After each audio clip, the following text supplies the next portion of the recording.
What's up, guys? This is the second episode of interviews, if you want to call it that. And we are here interviewing Nick, the Fabricator, who's been building the Pro 2 build. And yeah, I'll just hand it over to him. Well, yeah, my name's Nick. I've been helping Austin on his Pro 2 E36, or aspiring Pro 2, I guess, which is still in the works, but yeah, pretty much been here from day one on this part of the process. The car came quite a way before I ever got to put my hands on it, so. Sounds good. So, pretty much like how I asked Austin, pretty much I'm going to stage these interviews. It's like, so how did you get started into motorsports, and how did that affect you going into fabrication? I guess initially how I got into motorsports was actually sort of 4x4s, big Jeeps, rock crawling, and sort of all of that heavy duty kind of stuff. And then probably the dumbest excuse to get out of it was because of how expensive tires were. Oh, yeah. So then I got into drifting, which is even worse. So if you're thinking about making that jump, don't, because it's not bright. But I've been into that since I was 21, so roughly 10 years. My first car was a 240. I've had several E36s, an E30, and now I'm back in an S chassis. Fixing loose bolts and all the typical stuff, so it's not glamorous whatsoever. So, so getting into so I'm assuming from motorsports that got you into fabrication, what was that initial, I want to start fabricating? I think what it really was my friend Tim back in Ohio. Mm-hmm. Like I said, I had an S13 initially. That's why I started with, and that ended up getting totaled out. From there, I got an E36 and found a really good deal on this sort of parts car with an already built turbo motor. Mm-hmm. So it needed a lot of fixing. You always buy something with the best aspirations of it's gonna be sick, everything is perfect, and then you see what someone has done to this car and how it's put together, and you're just in awe. So my friend Tim, who is he's been fabricating for 15 years roughly. He's done his own turbo manifolds, cage builds, everything. Mm-hmm. He did the manifold on it, and he did a custom motor mount, full exhaust, all the intercooler piping, intercooler mounting. Yeah. I was pretty much just along for the ride, anything that I could help with. I obviously would, because I just felt so indebted to him, but yeah. I don't know, seeing, obviously I was happy as shit whenever this came out. Yeah. Whenever the car was finished, and Mm-hmm. just seeing, how proud he was, and then seeing, just everything, the work that he poured into it. Yeah. That was sort of what inspired me, was sort of my own friends, and seeing, if you put your mind to it, what you're truly capable of, anything that you can picture, you can build, as long as, you take it one step at a time. Yeah, I get that. So that's how I really got into fabrication and engineering and everything. My dad is a aerospace machinist, so I've always kind of grown up with a Bridgeport in the garage, and having to pass my dad's code as far as engineering and hack shit I've done on old cars. So yeah, that's awesome. So it's pretty much it's I get that. I want to get into fabrication myself, because it's, as of right now, it's frustrating that I have to outsource welding just for simple little things, and it's eating my budget alive. For now. Yeah. Yeah, that is. Yeah, if you can, just if you have that itch like you do, definitely go out, pick up a welder. Don't start trying to make your own turbo manifolds.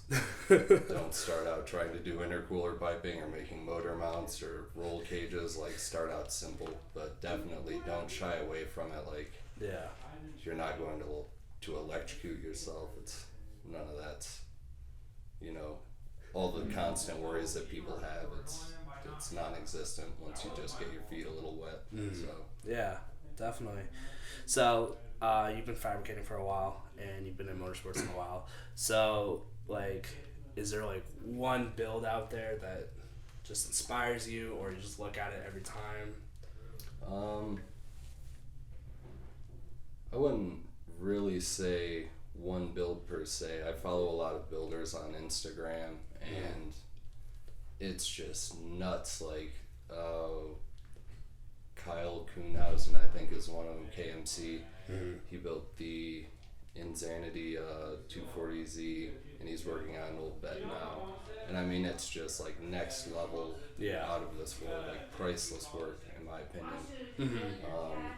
And there are other people, just, what some might consider like run-of-the-mill fabricators, that just work, in the food industry or whatever, but just the quality of their work. And the time and care that they put in is just like awe-inspiring. That's sort of one of the things that always keeps me going, is just the people around me, and the things that I see and everything like that. Just sort of build off that. Yeah, I get that. So, yeah, pretty much I get that. And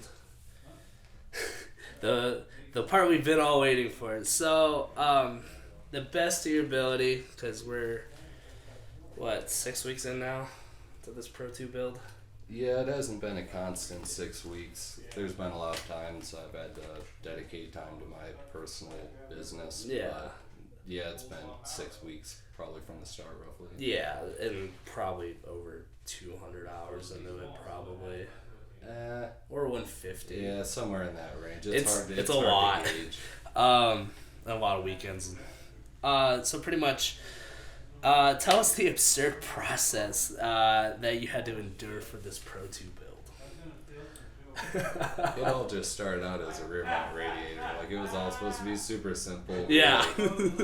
Just rear mount radiator, some pumps, yeah, you look at it from, the get-go and you're like, this is easy. And then, like, day 2, you're just like, God damn. Like, just like all of these just cuts and welds, dealing with the materials that you can find locally, trying to engineer this so that, it can all be taken apart. It's not like some one-piece exhaust from the headers to the tailpipe, just, one piece. So, it's pretty modular, to the point where I think if pipes got crushed, it would be easily mended on a track. Everything's meant to be taken apart in that aspect, and that was sort of the whole theme of the project, is just to make it as modular as possible. Obviously, from doing the rear mount radiator, trying to get all that heat dissipated and out, we decided to do a tube rear end, which is just sort of where we dove into this great rabbit hole that is building your drift car. Oh, yeah.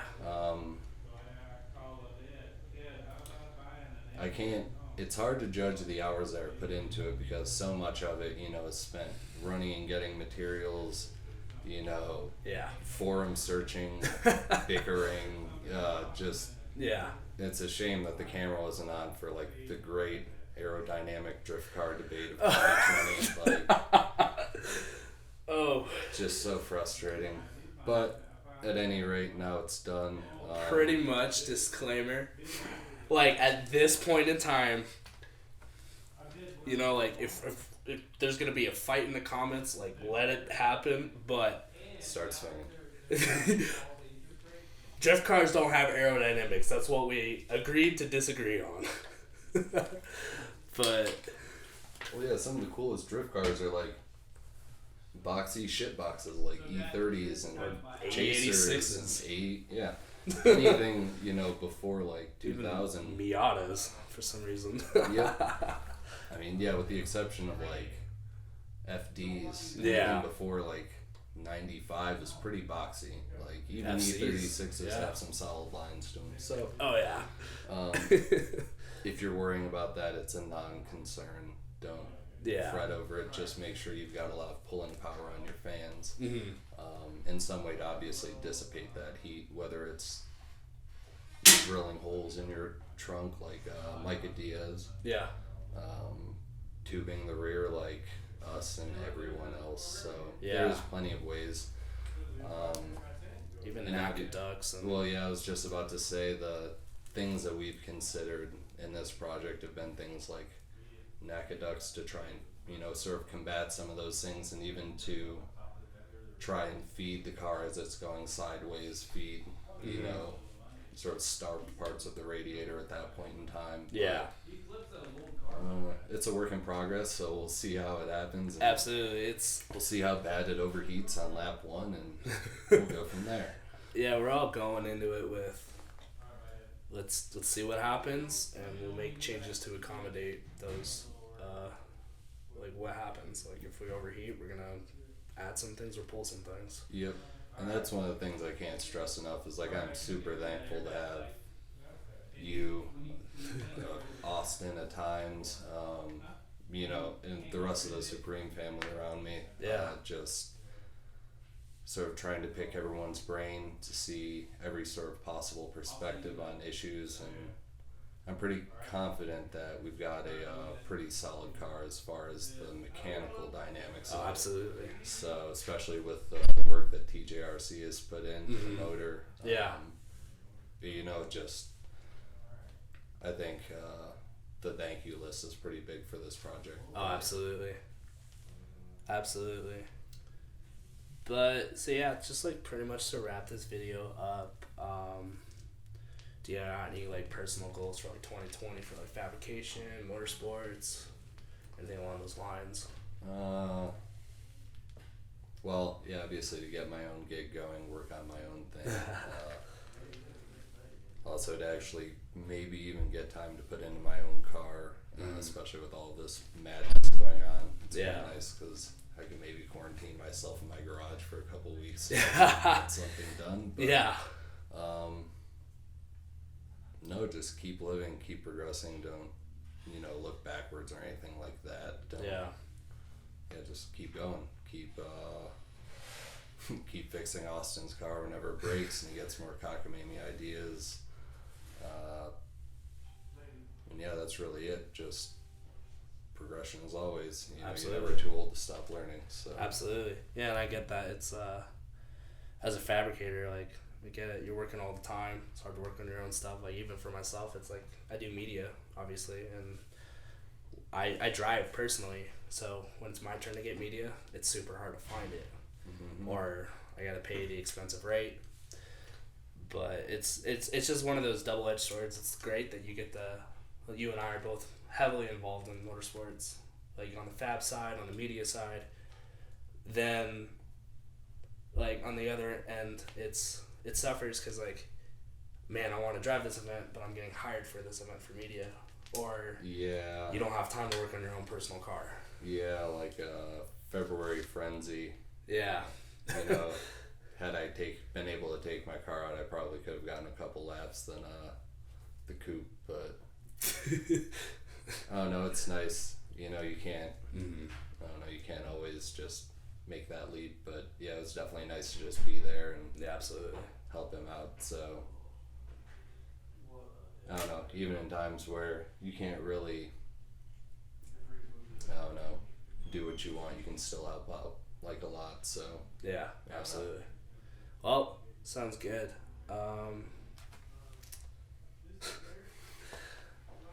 Looks like the camera died real quick. Solid. So, camera died again. Pretty much this wraps up this episode. And yeah, like I hope you guys are enjoying these videos. I'm seeing a lot of positive reviews on the last one. Pretty much, like your feedback is important to us, like and me. So if you want to like know like who want to be like interviewed next, like our painter, our body techs, our detailer, our detailer recently left, so we're open on that. But yeah, that's pretty much the wrap up this episode with Nick. Oh, is that live? Yeah.